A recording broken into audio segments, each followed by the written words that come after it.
लोगों का नारा था अब की बार 400 पार, उसके बिल्कुल करीब या कहें उसके पार होते दिखाई दे रहे हैं आप? कि तीसरी बार मोदी जी और बड़े बहुमत से आ रहे हैं। इंडिया गठबंधन ने एक जनता का एग्जिट पोल जारी किया और कहा कि 295 सीटें आ रही हैं हमारी। तो एक ही बात कहूँगा, दिन में सपने देखने पर कोई बंदिश नहीं है और डॉक्यूमेंट फर्जी बना करके भी सपने दिखाने पर कोई पाबंदी नहीं है। दक्षिण के राज्यों को लेकर जो कई आशंकाएं जताई जा रही थी, ऐसा भी कुछ हुआ नहीं। दक्षिण में भी आप लगभग बेहतर कर रहे हैं और इस बार ममता जी की भी हालत खराब होने वाली है बंगाल में।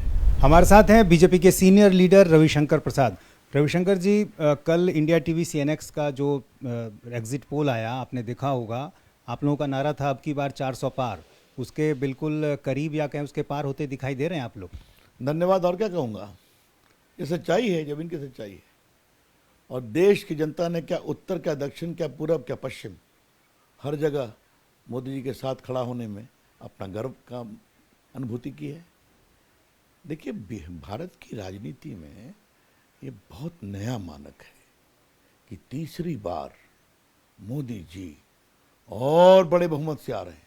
ऐतिहासिक, मतलब 282, 303 और अब 400 के पार।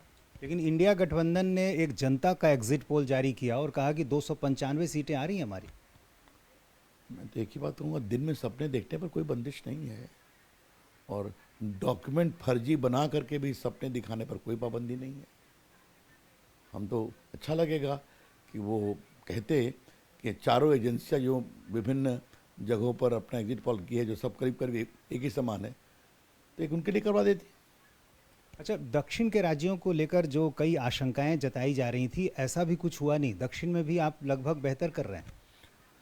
देखिए, नरेंद्र मोदी जी की बहुत बड़ी सोच है और हमारे आदरणीय गृह मंत्री अमित शाह जी की। एक होती है स्ट्रैटेजी। ये तमिल काशी संगम क्या था, ऐतिहासिक था, मोदी जी ने जोड़ा। तमिलनाडु कितनी बार गए, अमित शाह जी कितनी बार गए। लगा कि एआईडीएम का अलायंस बहुत दिन चला, अब अपनी एक नई तस्वीर बनाने की ज़रूरत है और जनता जुड़ना चाहती है। आप देखिए, उड़ीसा में अलायंस नहीं हुआ, आज देखिए कितना बड़ा फ़ायदा मिल रहा है। तो ये सोच होती है। और जिस तरह से बीजेपी नॉर्थ ईस्ट में फैली है, त्रिपुरा में दोबारा जीते हैं, कि करीब करीब सारी सरकार तो हमारी ही है ना, जो कभी कम्युनिस्टों का गढ़ होता था। और इस बार ममता जी की भी हालत खराब होने वाली है बंगाल में। अच्छा, बिहार की बात करें तो 17 सीटें पर बीजेपी लड़ी, वहाँ आप अच्छा प्रदर्शन कर रहे हैं। 17 में 17 सीटें एग्जिट पोल में नज़र आ रहा है, लेकिन जेडीयू का प्रदर्शन थोड़ा कम है। अभी आपका प्रोजेक्शन है, वो भी तो मोदी जी के साय में ही है ना, जनता वहाँ भी देगी 40 की 40। हमें कोई ज़रा डाउट नहीं है, क्योंकि जब मोदी जी ने कहा है कि अब मैं नीतीश जी के साथ बिहार के विकास की गारंटी खुद लेता हूँ, तो जनता उस पर विश्वास करेगी। लेकिन पाटलिपुत्र और सारण, ये 2 सीटों की बड़ी चर्चा थी, वहाँ दोनों सीटों पर लालू यादव की बेटियां हारती नजर आ रही हैं। मैं आपसे एक ही बात कहूँगा, वो कहते हैं बिहार हमारा है, लेकिन उसके नीचे एक और लाइन है, मेरा परिवार ही बिहार है।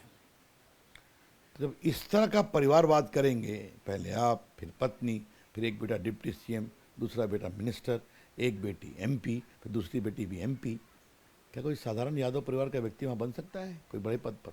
ये बड़े सवाल है। यूपी के दोनों लड़के एक बार फिर चलते साथ इस बार भी रहे, लेकिन उनकी चली नहीं, ऐसा लग रहा है जो एग्जिट पोल के नतीजे हैं। अखिलेश यादव ने तो 79 सीट्स की बात कह दी थी 80 में से, और राहुल गांधी ने 50 सीट का दावा किया। हाँ, गारंटी तो सब दे रहे थे। देखिए, ये दोनों लड़के यूपी के साथ आ गए, ये सब जुमला खत्म हो गया। अब ये देश परफॉर्मेंस, भरोसे की राजनीति, जो आपकी ईमानदारी, आपकी शुचिता और जमीन पर आपकी डिलीवरी से नापा जाता है, सिर्फ बोलने से नहीं। तो ये बहुत बड़ा बदलाव है, ऐसा मुझे लगता है। अच्छा, एग्जिट पोल के नतीजे यदि वाकई ऐसे ही रहे 4 जून को, आपको क्या लगता है, चूंकि बिहार में विधानसभा का चुनाव भी काफ़ी करीब है, उस पर कितना असर होगा इसका?